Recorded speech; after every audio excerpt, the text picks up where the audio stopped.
أعوذ بالله من الشيطان الرجيم بسم الله الرحمن الرحيم وبه نستعين وصلى الله على سيدنا محمد وعلى آله الطيبين الطاهرين اللهم صل على محمد وآل محمد وعجل فرجه.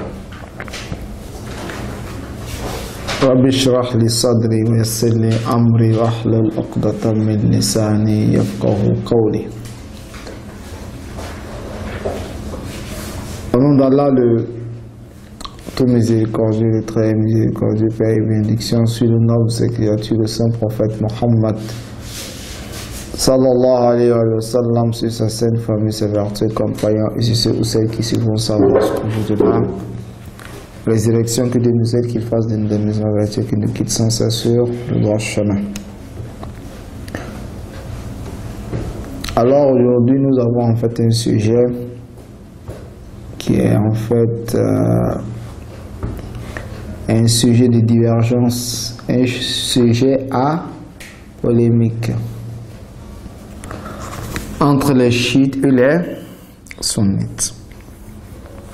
Ce sujet se trouve à la page 167. Notre croyance concernant le retour posthume, qu'on appelle communément en arabe ar-raja, c'est-à-dire retourner à la vie après, n'est-ce pas, la mort sur cette terre, bien sûr. Le fait de revenir en vie sur cette terre-là, pas le jour de la résurrection, avant le jour de la résurrection sur terre, un groupe de personnes qui étaient en fait pieux reviendront, et un autre groupe de mécréants reviendront également. Quand on attend le sujet, ça fait peur. Ça crée des idées en fait à l'être humain. Mais ce qu'il faut souligner est que nous avons les principes fondamentaux, ou bien les principes fondamentaux de l'islam. Ces principes-là, il se doit que le musulman puisse, de par sa raison, les comprendre. C'est-à-dire, lorsque moi je ne comprends pas ça avec ma raison, je les rejette. Ou bien, lorsque ces pensées ou bien ces croyances ne concordent pas avec la raison, on les rejette. Et lorsqu'elles concordent avec la raison, on les accepte. Donc, c'est-à-dire l'existence de Dieu, la prophétie, l'imama, la justice de Dieu et la vie après la mort, de manière générale, c'est-à-dire la vie après la mort, c'est le jour de la résurrection, sont, n'est-ce pas, les croyances que l'être humain, de par sa raison, devrait, n'est-ce pas, les comprendre. À part cela, il y a d'autres sujets que l'être humain n'est pas obligé de chercher à les comprendre de par sa raison. Mais comment est-ce que celui-ci devrait les comprendre? Ce qui, n'est-ce pas, le Coran aurait dit, on accepte ce qui les Ahlul Bayt alayhim salam auront dit, on les accepte. Ce qui le saint prophète Mohammed sallallahu alayhi wa sallam aurait dit, ce qu'on accepte. C'est-à-dire que moi, dans ma croyance, dans ma réflexion, dans mon raisonnement, j'ai pu prouver qu'il faudrait qu'il y ait un Dieu. Il faudrait qu'il y ait la vie après la mort. Alors la vie après la mort, comment est-ce que cela va se passer? Le paradis, quelles sont, n'est-ce pas, la nature du paradis? Quelle est, n'est-ce pas, la nature de l'enfer? Moi, je suis obligé de suivre, n'est-ce pas, le prophète. Le prophète, quelle est la nature du paradis? Alors, on m'explique. Dans le paradis, il y a les houris, N'est-ce pas? Dans le paradis, il y a en fait des fruits de même forme, de même beauté, mais les goûts sont différents. N'est-ce pas? Est-ce que moi je demande ça, est-ce que c'est possible qu'il y ait en fait des fruits de même largeur, de même forme, de même beauté, mais les goûts sont différents? Bon, tu n'as pas besoin de tout cela. Tu crois au prophète, tu crois en la vie de l'au-delà, ça suffit. Les détails, ça ne te compte pas. Donc il y a des principes fondamentaux que nous, on devrait chercher à savoir. Et il y a d'autres principes que nous devons croire en cela. Et nous ne sommes pas ordonnés, n'est-ce pas, de chercher à savoir ce qui concorde avec la raison ou pas. Qu'est-ce que le Saint-Coran a dit? À vos ordres. Qu'est-ce que le Saint-Prophète a dit? À vos ordres. Ça va? Ça fait partie des croyances, mais ce n'est pas les croyances dont l'être humain devrait rechercher avec sa raison. Ce que les Ahlul-Bayt ont dit, j'accepte. Ce que le prophète a dit, j'accepte. Ce que le Coran a dit, j'accepte. Entre autres, il y a cette question, n'est-ce pas, du retour, n'est-ce pas, posthume.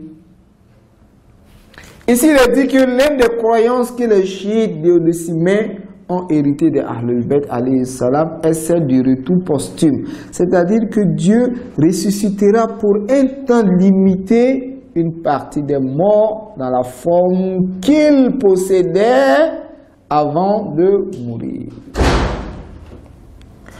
Certains de ceux qui retourneront à la vie seront honorés par Dieu, d'autres seront disgraciés.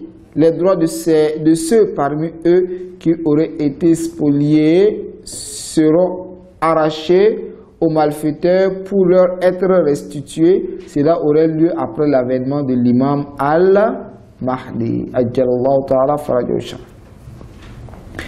Les personnes destinées à retourner à la vie après la mort et à retourner dans ce monde sont soit celles qui auront atteint un très haut degré de piété et de foi, soit celles qui auront atteint le pire niveau de corruption et de malfaisance. Donc deux groupes de personnes, des personnes qui auront atteint un niveau élevé de la piété viendront, et un autre groupe aussi qui aura atteint, n'est-ce pas, le degré de la malfaisance, le haut niveau de la malfaisance également viendra. Dieu fait justement allusion au retour posthume dans le Saint-Coran lorsqu'il évoque le désir des revenants qui, n'ayant pas su ou voulu se réformer lors de leur retour, ont mérité la pénition de Dieu de vivre une troisième fois.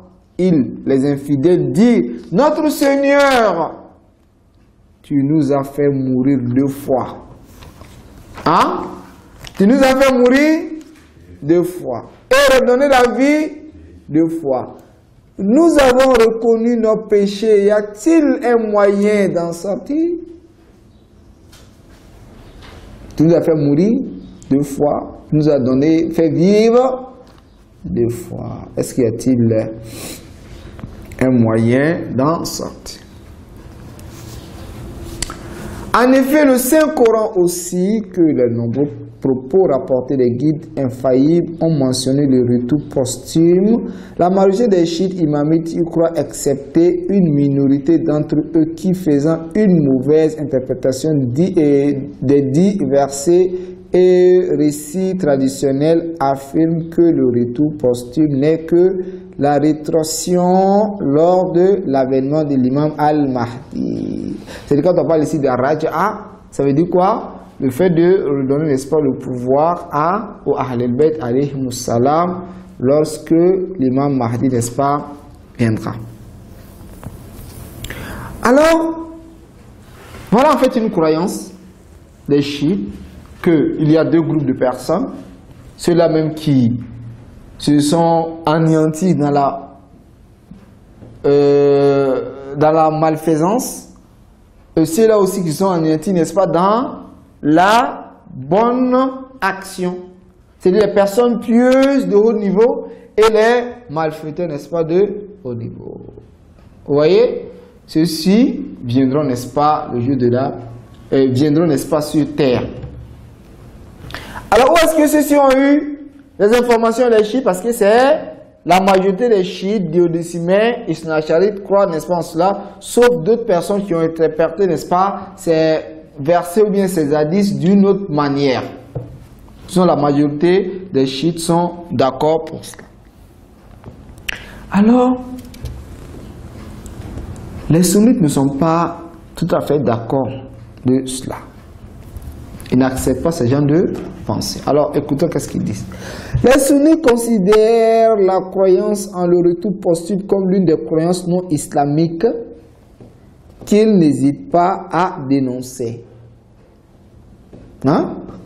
Ils disent que cette croyance n'est pas une croyance islamique, donc ils essaient de dénoncer.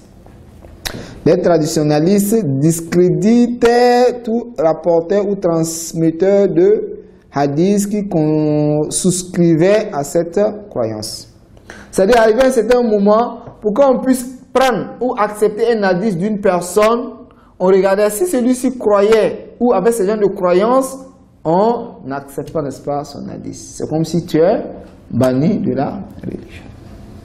Tu n'es pas une personne crédible. Et ce n'est pas cela seulement. Il y a des personnes, à cause de l'amour de Ali, à cause de l'amour de Ahlul Bayt alayhimus salam, on n'acceptait pas leurs hadiths. Parce qu'ils aimaient les hadiths. Donc, il y a ce genre de croyance que quand tu avais ça, on te rejetait.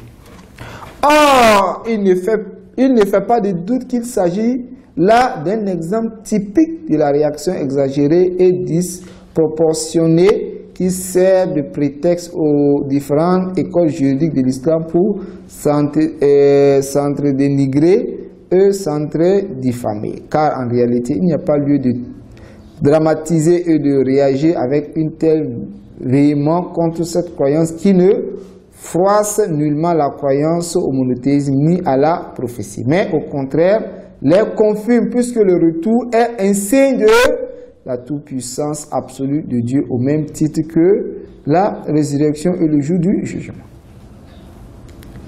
Le fait de rejeter les chiites à cause de cette croyance n'est pas vérifié parce que le fait qu'Allah subhanahu wa ta'ala ait le pouvoir de faire venir une personne sur cette terre avant même le jour de la résurrection ne fait que prouver, n'est-ce pas, le pur monothéisme de gens pour dire que Dieu peut faire tout. N'est-ce pas? C'est pas du shirk. On n'a pas dit que c'est Satan qui peut faire venir les gens.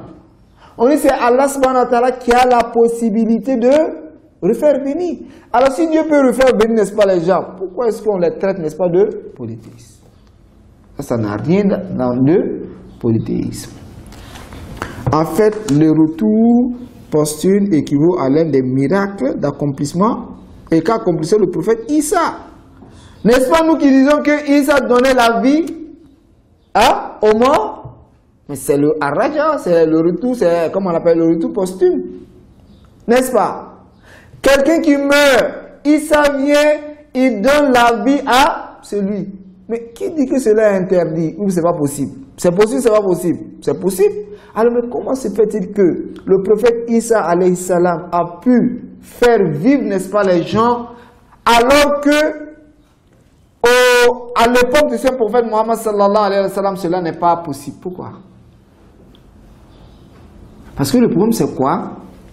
On se dit, mais comment se fait-il qu'une personne peut mourir et revenir? La question c'est toujours à ce niveau. Mourir et revenir. Nous avons quelque chose qui t'échappe. Dans le Saint-Coran, toi-même tu dis que Isa donnait la vie. Qu'est-ce que ça veut dire? Une personne qui est morte et Isa vient, il fait, comment on appelle, il le donne, n'est-ce pas, la vie. Celui-ci est mort et il est revenu. C'est possible, c'est pas possible? Oui, c'est possible pour Isa. Mais les imams nous disent qu'à l'époque du saint prophète Mohammed, à l'époque des imams, cela va se réaliser. On dit non, non, non, ça c'est du shirk. C'est du coffre. Comment est-ce qu'une personne peut mourir puis revenir? Mais toi-même tu as dit qu'à l'époque d'Isa, il a fait vivre, n'est-ce pas, les gens? Il y a quelle différence? Il faudrait que nous disions oui, c'est possible. C'est possible. Est-ce que ça se réalisera? Bon, on ne sait pas. Nous, parce que les Ahlul Bayt ont dit, nous on les croit. C'est fini. Parce que souvent il y a quelque chose qui est impossible. Et puis un imam vient te dire, là on dit non, sincèrement, ça c'est impossible. Mais quelque chose qui est possible, l'imam vient te dire que cela va se réaliser, tu dis que c'est faux. À moins que si tu me dis non que les hadiths sont fausses, là je te dis il n'y a pas de problème. Les hadiths, ce sont des hadiths authentiques qui viennent des imams, ça c'est un. De deux, ces exemples aussi ont eu lieu à l'époque, n'est-ce pas, des prophètes précédents.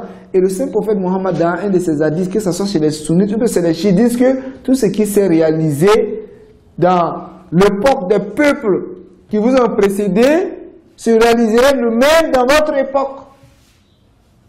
Les choses qui sont réalisées à leur époque se réaliseraient également dans votre époque. Alors, à leur époque, on donnait la vie aux morts. Alors donc, à notre époque également, c'est possible qu'on puisse donner la vie aux morts. Donc si une personne vient nous dire qu'un imam a donné la vie aux morts, c'est pas quelque chose de nouveau. Si on dit que le saint prophète a donné la vie, bon, en fait je ne confirme pas, il dit mais à supposer que, il ne faudrait pas qu'une personne dise mais est-ce que c'est possible, est-ce que c'est possible? Non, si Isa a pu faire, pourquoi le saint prophète Mohammed sallallahu alayhi wa sallam ne peut pas faire? Si Isa a pu faire, comment c'est fait? Pourquoi ce que les adeptes du saint prophète Mohammed sallallahu alayhi wa sallam ne peuvent plus faire? Et plus, le saint prophète a dit que tout ce qui s'est réalisé à l'époque ancienne se réalisera également à notre époque. Alors pourquoi est-ce qu'on ne peut pas utiliser ça comme un exemple parmi tant d'autres?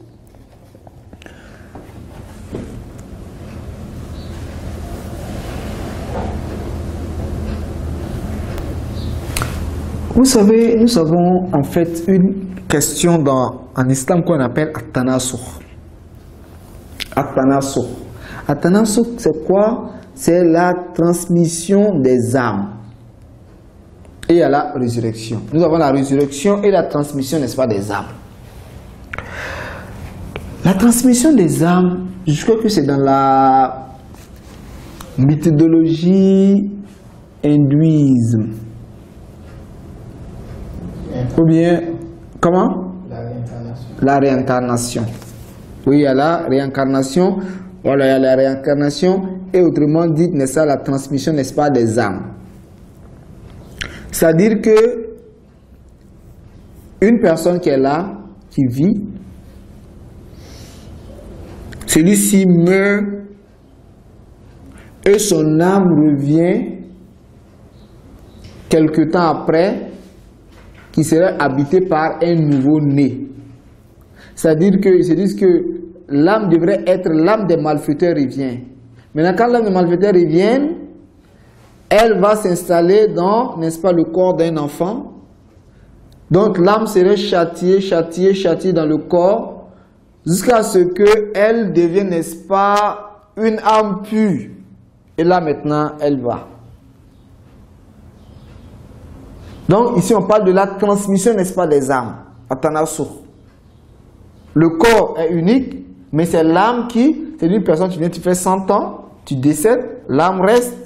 Quand un autre enfant naît, l'âme va, n'est-ce pas, se transformer ou, comment on appelle, ce corps qui est, n'est-ce pas, dans l'entraille, n'est-ce pas, de la mère serait habité par cette même âme. Donc, nous avons en face de nous un enfant nouveau-né, mais son âme est vue à peu près de 100 ans ou bien de 300 ans. Les détracteurs des chiites disent que c'est ce qui les chiites, n'est-ce pas, veulent dire.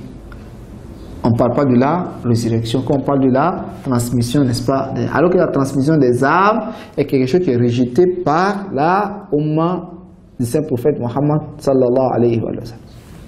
Pour répondre à cela, nous disons non, mais personne n'a dit que la question de la Raja'a est la transmission des âmes. On dit que c'est une petite résurrection.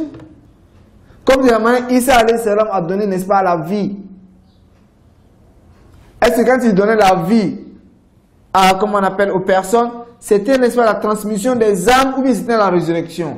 C'est une résurrection. Ici-bas, ce n'est pas la transmission des âmes. Ce n'est pas comme si c'est une autre âme qui est venue s'infiltrer, n'est-ce pas, en celui-là. Mais c'est celui-là même qui est mort, c'est son âme même qui est revenue. Ce n'est pas autre chose. Alors, la question qu'on se pose est de savoir, est-ce que la question du retour posthume, c'est irréalisable ou pas? Parce que là, on ne se pose pas la question, soit que le retour posthume est irréalisable, soit que les traditions le concernant ne sont pas justifiées. Tu me poses, prouve-moi que c'est irréalisable. Personne ne peut montrer que c'est irréalisable parce que, étant donné que nous avons prouvé qu'à l'état de Moussa alayhi salam, cela a existé. À l'époque de Isa alayhi salam, ça existait. Et aussi, il y a celui-là même qui, une fois, a demandé, un jour il était dans le Ouzer, qui était, n'est-ce pas, dans le désert. Et une fois, demandé à Allah subhanahu wa ta'ala, comment se fait-il que Allah subhanahu wa ta'ala peut donner, n'est-ce pas, la vie à des ossements déjà fanés? Et qu'est-ce que Dieu a fait? Dieu l'a fait mourir 100 ans. Après, il a donné la vie. Ça s'est réalisé ou ça n'est pas réalisé? Ça s'est réalisé. Alors, comment se fait-il que ces choses-là se réalisent? Et en islam, quand on vient, on parle, on dit non, que c'est du faux, que c'est pas possible. Effectivement, que c'est possible. Alors, d'autres détracteurs des chiites également disent que non, mais ça là, c'est la croyance de qui? Des juifs.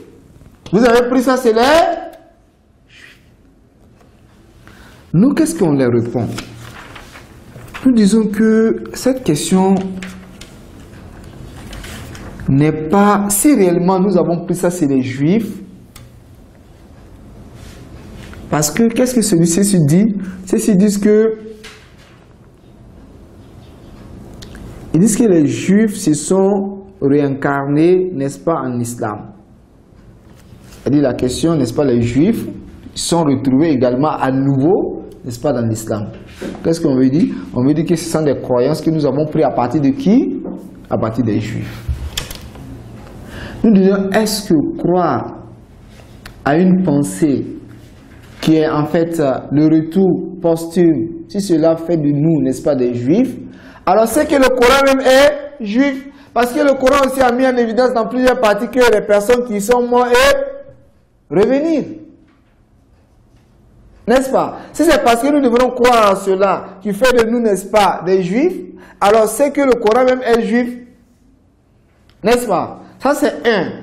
De deux, si les juifs croient en ce genre de pensée, c'est légitime, c'est normal.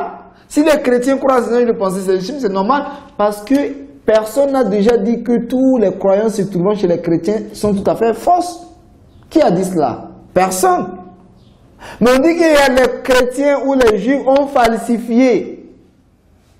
Ils ont falsifié, n'est-ce pas? Sinon, il y a d'autres choses qu'ils font. Ils n'adorent pas Dieu. Nous aussi, on n'adore pas. Alors, pourquoi c'est fait que les musulmans ne disent pas comme les chrétiens adorent? Bon, nous aussi, si nous adorons, on dirait qu'on est même juste que donc, il faudrait que nous, on arrête pour nous. Non, qui a dit cela? Ou bien, à titre d'exemple, les chrétiens, quand ils font les bénédictions, qu'est-ce qu'ils disent? Ils disent Amen. Amen. N'est-ce pas? Nous, les musulmans, qu'est-ce qu'on dit? On dit Amen. Est-ce qu'on a pris ça chez les chrétiens? Non, c'est pas parce que ça se trouve chez les chrétiens ou c'est les juifs et que nous aussi on fait la même chose, ça veut dire qu'on a pris chez les chrétiens. Ce n'est pas forcément cela. Quand on parle de l'histoire de la Vierge Marie, n'est-ce pas? L'histoire de la Vierge Marie, ça se trouve dans la Bible, ça se trouve dans les Saints Écrits, ça se trouve également chez nous. Alors pourquoi on n'efface pas ça dans le Coran? Parce que ça se trouve chez les chrétiens. Ou bien dit qu'on est devenu des chrétiens, on est devenu des juifs parce qu'on a ces mêmes histoires-là. Donc quand on veut combattre, n'est-ce pas, une idée, il faudrait qu'on combatte ça avec des preuves logiques. D'abord, on ne peut pas nous montrer intellectuellement que le retour est impossible. Ça c'est un. Deux, on ne peut pas nous montrer textuellement que c'est impossible. Que dans le Saint-Coran, c'est dit que quand tu meurs, tu ne peux plus revenir sur terre. Si tu me dis, je te dis automatiquement en contradiction dans le Coran. Parce que le Coran n'a même pas dit que c'est impossible, alors qu'il me dirait qu'Issa a donné la vie. Hein? Il peut pas dire que c'est impossible, en même temps il me dit non qu'il y a Uzair, que Dieu a fait mourir 100 ans et après il a donné, n'est-ce pas, la vie. Il ne peut pas me le dire. Donc c'est quelque chose, c'est une croyance, c'est une idée ou bien quelque chose de possible. C'est quelque chose de possible. Maintenant, nous, en tant que chiites, pourquoi est-ce que nous croyons en cela? Parce que c'est les imams qui nous ont dit. Nous avons vu ça dans les hadiths, des Ahlul Bayt alayhi salam qui nous ont dit que viendra, n'est-ce pas, à l'époque de l'imam Zaman, des personnes, ou après l'imam Zaman, viendra des personnes, ceux-là même qui, comme on appelle, qui étaient au niveau, n'est-ce pas, de la croyance, et ceux-là aussi qui étaient au niveau, n'est-ce pas, de la mécréance, reviendront. Tout c'est ce qu'on a vu, n'est-ce pas, dans les 5 livres, mais dans les hadiths des Ahlul Bayt alayhi salam. Est-ce que c'est réalisable? La raison dit oui, c'est réalisable. Pourquoi? Parce qu'à l'époque des autres prophètes, ça s'est réalisé. Pourquoi est-ce qu'à notre époque, ça ne peut pas se réaliser? Donc ça peut se réaliser. Mais donc on regarde maintenant, on vérifie les hadiths. Est-ce que ce que les hadiths sont dit, les hadiths sont authentiques ou pas? Si c'est authentique, on dit Samina wa Ata'na. Tout ce que vous avez dit, nous on croit en cela. Mais est-ce que croire en cela ou ne pas croire en cela fait de l'homme un homme musulman? Non. Que ça se réalise, mais ça ne se réalise pas. Qu'est-ce que cela diminue, pourrait diminuer, n'est-ce pas, à ma foi, ou bien, n'est-ce pas, à mon islamité. Et ce n'est pas seulement cela. Isa alayhi salam reviendra ou pas? Isa alayhi salam, c'est un sujet de polémique.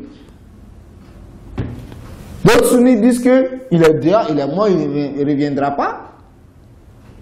La majorité des sunnites disent qu'Isa reviendra, qu'il n'est pas mort. Dieu l'a porté, n'est-ce pas, chez lui, qui reviendra. Et chez les sunnites même, il était dit que, dans les hadiths, que quel serait, n'est-ce pas, votre état lorsque le fils de Marie viendra, tandis que votre imam sera avec vous. Quel serait, n'est-ce pas, votre état lorsque le fils de Marie reviendra, alors que votre imam, n'est-ce pas, avec vous. Donc il reviendra. Ce que ça veut dire que soit il est mort, il reviendra, mais il n'est pas mort. Ce qui est sûr, c'est que Jésus n'a pas été crucifié, il n'a pas été tué. Est-ce qu'il serait impossible qu'il revienne? Non. Mais si moi je ne crois pas à cela, est-ce que je sors de la religion? Je veux dire, je n'ai pas eu des éléments typiques qui me permettent, n'est-ce pas, de croire. Ou bien je peux croire à cela et puis ça ne diminue rien à ma foi, ça n'ajoute rien à ma foi. Les imams qui nous ont dit, donc nous on devrait croire à cela. Mais il ne faudra pas que les détracteurs nous disent que cela est une croyance des juifs. Cela est une croyance, n'est-ce pas, des mécréants.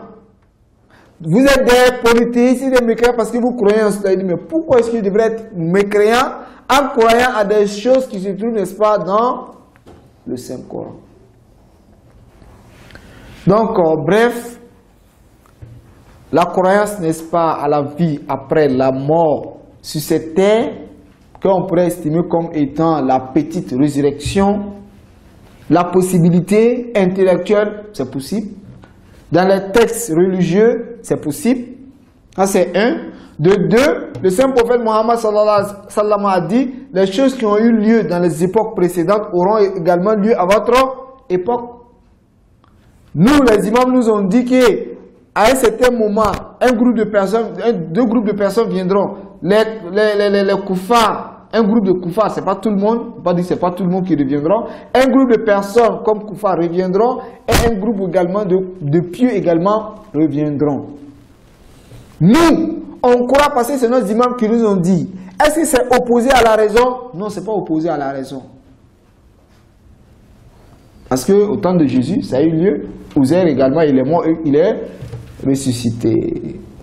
Donc voilà, en fait, on dit c'est ça, c'est ce genre d'idée, afin que vous puissiez avoir, n'est-ce pas, une notion sur la question. Demain, c'est possible qu'une personne vienne vous dire que mais vous les chiites, comment se fait-il qu'une personne meurt et puis il revient? Est-ce que cela est possible? Je dis oui, c'est possible parce que dans le Saint-Coran, n'est-ce pas, il dit est-ce que c'est pas la transmission, n'est-ce pas, de l'âme? Tu dis c'est pas la transmission de l'âme, mais c'est la résurrection. Parce que si tu me dis que c'est la transmission de l'âme et la transmission de l'âme est interdite, on dit mais les gens qui sont morts et être ressuscités et que le Coran a mis, n'est-ce pas, en évidence, qu'est-ce que, n'est-ce pas, tu diras. Et il y a beaucoup d'exemples dans le Saint-Coran qui prouvent que des personnes sont mortes et revenues.